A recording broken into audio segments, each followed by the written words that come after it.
Salut à tous, c'est Tahiti Pop et bienvenue sur ma chaîne YouTube. Ça fait très longtemps maintenant que je souhaite réaliser ce projet qui consiste à croiser la philosophie et les mangas.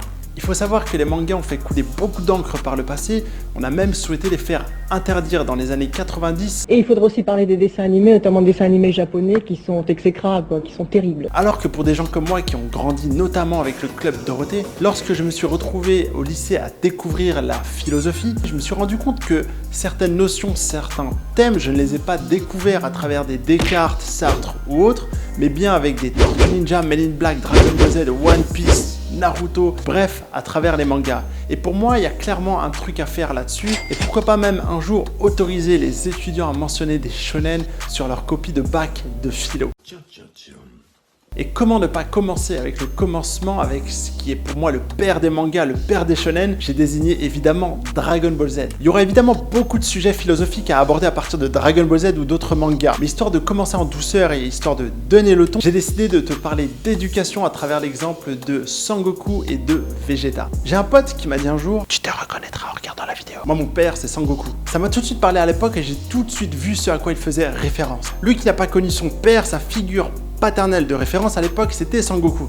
Et d'ailleurs, qui n'aurait pas aimé avoir un père comme Sangoku? C'est un peu le père qu'on aimerait tous avoir. Mais alors, une éducation à la Goku, qu'est-ce que ça donne? Si comme moi tu te demandes quel parent tu seras plus tard, voici peut-être quelques pistes de réflexion à travers cette vidéo. Alors déjà, il faut savoir que Sangoku, de base, c'est quelqu'un qui ne connaît pas ses origines. Il était orphelin et a eu pour seul référent éducatif un personnage un peu loufoque et atypique en la personne de Tortue Géniale. On présente souvent Sangoku comme quelqu'un qui a le syndrome de Peter Pan, une sorte de grand enfant. S'il y a une chose plus tard que j'ai beaucoup aimé, c'est notamment la relation de Sangoku avec son fils Sangohan. Une relation qu'on peut décrire comme aimante, complice, confiante, qui s'amusent ensemble, rigolent, se goinfrent ensemble. Et ce n'est pas pour autant qu'il n'assume pas son rôle de parent, d'éducateur. Au contraire, il le met très vite à l'épreuve. Quand dans le dos de Shishi, sa femme, il amène son fils Gohan combattre l'ennemi, on peut se dire qu'il est complètement inconscient. Et en vrai, je pense pas que ce soit de la pure inconscience. J'ai l'impression plutôt qu'il le responsabilise. Il y a aussi le fait que Sangoku lui témoigne beaucoup de signes d'amour et de confiance. Quand il est absent, il veille bien à ce que Piccolo Petit Cœur prenne bien soin de son fils. L'éducation de son fils Sangohan se fait énormément à travers le divertissement. Et moi, il y avait une scène qui m'avait énormément frappé à l'époque, c'est lorsqu'il s'octroyait même une petite partie de pêche en plein entraînement pour stabiliser la transformation en super guerrier. Encore un autre exemple, alors que la menace pèse sur Terre avec la présence de Cell qui en gros menace de tout détruire, on voit Sangoku et son fils Sangohan rigoler ensemble, s'amuser pendant l'entraînement. Et en tant que spectateur, j'étais un peu flippé à l'époque. Moi, j'aurais préféré qu'ils s'entraînent comme des gros bourrins. J'avais l'impression qu'ils ne réalisaient pas la menace qui pesait réellement sur Terre. Et c'est alors que j'ai compris qu'on peut évidemment apprendre dans l'amusement, dans le divertissement, dans la légèreté et non dans la contrainte. Et c'est notamment sur ce point que Sangoku se distingue de Vegeta et se rapproche de philosophie dont je vais te parler juste après. Alors, avant de voir les conséquences de l'éducation à la Goku sur son fils Sangohan, passons maintenant à Vegeta.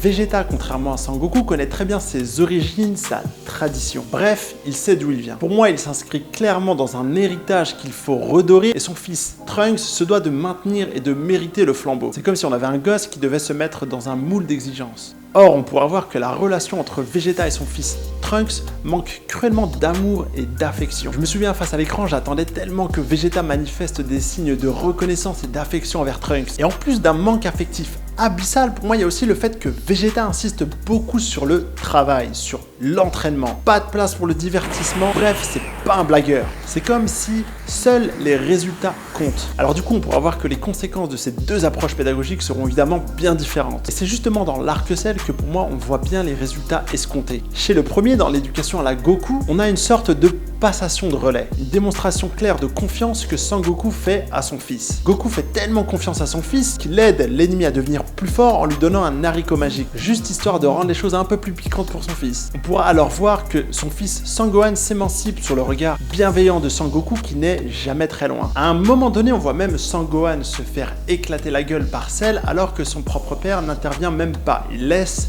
faire. Un peu à l'image d'un parent qui laisserait son enfant trébucher à vélo afin que celui-ci puisse gagner en assurance et en confiance en soi. Et on peut voir que Sangoku avait évidemment raison sur ce point, si bien que son fils parvient à développer tout son potentiel avec une force extraordinaire.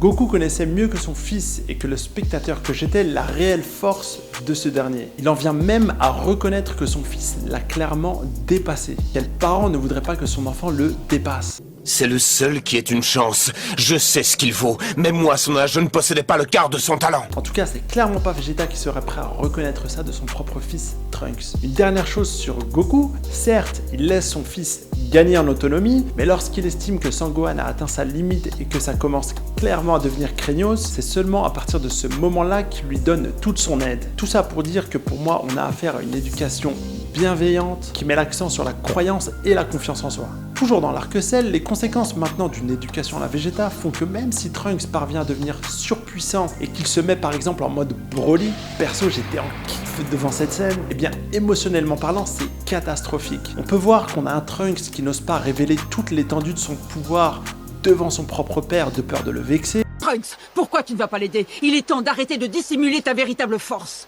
Tu ne comprends pas. Mon père n'accepterait jamais de recevoir mon aide, ni même celle de Son Goku. Et il y a même une scène de ouf que j'ai vécu comme un vrai déchirement à l'époque, c'est lorsqu'ils en viennent carrément à se friter entre eux. Du coup, comme je l'ai dit, on a un Trunks d'un côté qui est bouleversé émotionnellement, et de l'autre, on a son père Vegeta qui ne supporterait pas que son fils l'ait potentiellement dépassé et prenne les devants. Ok, c'est bien tout ça, mais Michael Jackson, il a bien appris dans la contrainte, lui. T'as vu ce qu'il est devenu ? Ouais, c'est pas faux. Alors déjà, tu te calmes, et si certes Michael Jackson ou Trunks a développé du génie ou est devenu surpuissant, qu'est-ce que ça donne sur le plan émotionnel et sur sa relation avec son père ? Et sans transition, maintenant qu'on a vu ce que donne le sangokisme éducatif et le végétisme, à quoi est-ce que ça peut renvoyer en philosophie? Et désolé d'entrer si ça va paraître un peu tiré par les cheveux, mais pour moi le sangokisme renverrait clairement aux pédagogies alternatives, tandis que le végétisme lui renverrait plutôt aux méthodes traditionnelles. Beaucoup de philosophes se sont posé la question si l'éducation doit-elle être conservatrice, autoritaire à la Vegeta, protectrice, ou au contraire non directive, libérale, voire permissive. Cette question a traversé la philosophie, qu'on remonte de Platon à John Dewey, en passant par Montesquieu, Hannah Arendt, Bourdieu, ou encore le fameux texte Émile de Rousseau. Maintenant que j'ai cité Platon, peut-on dire que Sangoku est platonicien? Dans la République, et plus précisément dans l'allégorie de la caverne, Platon propose un modèle d'éducation philosophique dont le but est l'accès pour tous, du moins ceux qu'ils souhaitent, et pas par la contrainte à des vérités supérieures. Pour ceux qui connaissent la référence, l'illusion de la caverne résiderait ici sur le fait que Sangohan, celui que tout le monde ne voit que comme un enfant, d'ailleurs lui-même se considère évidemment comme tel et ne croit pas beaucoup en lui, eh bien c'est comme si Goku l'invitait à voir son propre potentiel. Bref, à sortir de ses illusions. Évade-toi de ta propre prison, celle qui consiste à croire que tu ne peux pas. J'ai cité Platon, mais il y a évidemment plein d'autres philosophes de théoriciens de l'éducation qui œuvrent pour réformer cette dernière et qui ont réfléchi à un monde meilleur dans lequel l'enfant serait préparé dès la maternelle à l'autonomie. Parmi ceux-ci, il y a notamment John Dewey, fondateur de la pédagogie progressive, et pour qui seul l'investissement dans une tâche choisie assure le succès de l'apprentissage. Non pas la crainte d'être puni, exclu ou alors mal noté comme c'est trop souvent le cas dans nos écoles traditionnelles. Tout ça pour dire que Sangoku s'inscrit pour moi clairement dans les méthodes alternatives, dont certaines sont même pratiquées en France. Selon eux, l'enfant apprend en expérimentant, en explorant et non pas en suivant les injonctions d'un précepteur. On y apprend que les activités manuelles ont autant d'importance que les activités intellectuelles. À l'image de Goku, l'enseignant n'est qu'un guide, il n'inspire pas la crainte. L'enfant apprend pour lui-même, pour assouvir sa propre curiosité et parvient ainsi à se forger sa propre opinion et à décider par lui-même. Alors parmi les principales figures du sangokisme éducatif en France, il y a notamment les plus connus, on parle d'éducation Freinet ou alors Montessori.